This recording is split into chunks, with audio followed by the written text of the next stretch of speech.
Είμαστε στην κουζίνα του Pontos News και αποφασίσαμε να πειράξουμε την ποντιακή κουζίνα.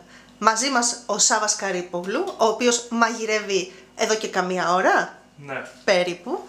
Και τι θα φτιάξουμε τώρα? Λοιπόν, έχουμε επιλέξει να πάρουμε την ποντιακή συνταγή, το χαμσοπίλαφο, και να το κάνουμε κροκέτες. Ξεκινάμε με το γάβρο. Ωραία.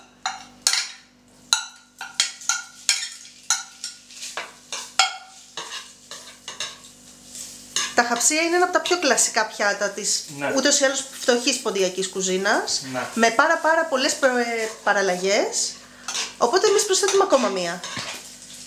Πιο μοντέρνα. Οι κροκέτες τι διαφορετικό θα έχουν, εκτός τέλος πάντων από το γεγονός ότι θα είναι έτσι όπως είναι, γευστικά εννοώ. Γευστικά θα είναι ακριβώς το ίδιο αποτέλεσμα. Ωραία. Απλά με άλλη μορφή.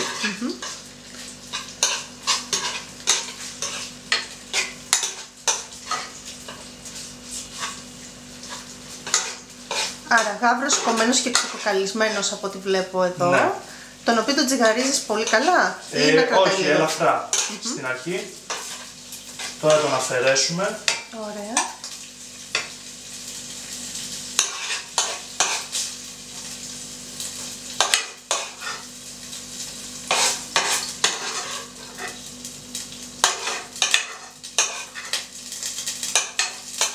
Ωραία μύρισε πάντως. Για αυτούς που δεν μπορούν να το μυρίσουν και μόνο το βλέπουν. Προσθέτουμε τα λαχανικά μας. Τα οποία τι είναι? Είναι σκόρδο, ωραία, είναι κρεμμυδάκι φρέσκο και ξερό. Πολύ ωραία.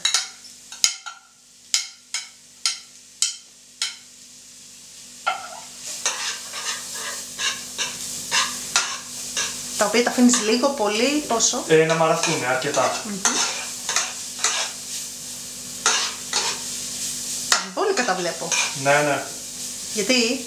Είναι αρωματική συνταγή. Εντάξει. Αν δεν βρει κάποιος γάβρος στην αγορά, μπορεί να χρησιμοποιήσει κάποιο ψάρι εναλλακτικά? Θα μπορούσε και σαρδέλα. Βέβαια εκεί αλλάζει λίγο η συνταγή. Και με άλλα ψάρια, και μπακαλιάρος είναι ωραίος. Απλά ναι, μετά είναι άλλη συνταγή. Εντάξει, προφανώς δεν είναι χαμσοκροκέτα, έχεις μπακαλιάρο, αλλά... Δεν ξέρω δοκιμάσει, πρώτη φορά για μας. Πρώτη φορά. Αν και νομίζω ότι υπάρχουν πάρα πολλές παραλλαγές του συγκεκριμένου πιάτου, ενώ ό,τι έχει να κάνει με τα χαψία στη κουζίνα. Τα χαψία, ναι. Η δικιά σου αγαπημένη παραλλαγή ποια είναι? Εμένα μου αρέσει το χαμσολάδασον πολύ, που είναι στην ουσία μια καλαμποκόπιτα, ας πούμε, στο φούρνο με χαψία. Και είναι απαραίτητο να τα ανακατεύεις συνέχεια? Ναι, γιατί είναι ψιλοκομμένα και δεν θέλουμε να μας κάνουν. Ωραία. Λοιπόν, προσθέτουμε το κουκουνάρι μας. Το οποίο το ψιλοκαρβουρδίζεις? Καρβουρδίζεται εδώ πέρα. Ωραία.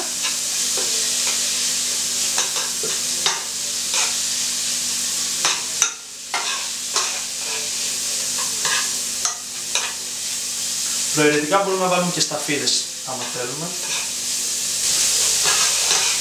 Θέλει λίγο υπομονή. Θέλει, ναι, το βλέπω. Λοιπόν, προσθέτουμε και το ρύζι.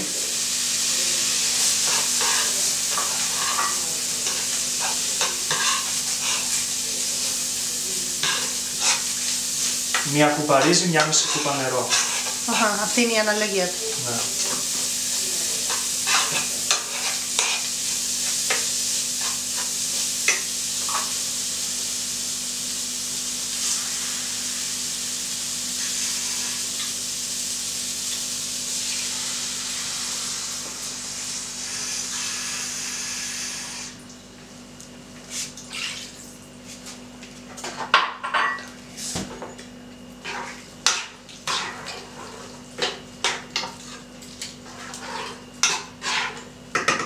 Σκεπάζουμε μέχρι να μαγειρευτεί το ρύζι. Ωραία. Το οποίο περίπου πόση ώρα θέλει? Θέλει ένα τεταρτάκι. Οι μυρωδιές είναι ήδη απίστευτες και νομίζω ότι ήρθε η ώρα να ανοίξει το τηγάνι. Λοιπόν, σε αυτό το στάδιο, αφού μαγειρευτεί το ρύζι, προσθέτουμε το γάβρο. Με τα ωραία ζουμιά που έχει βγάλει. Πολύ ωραία.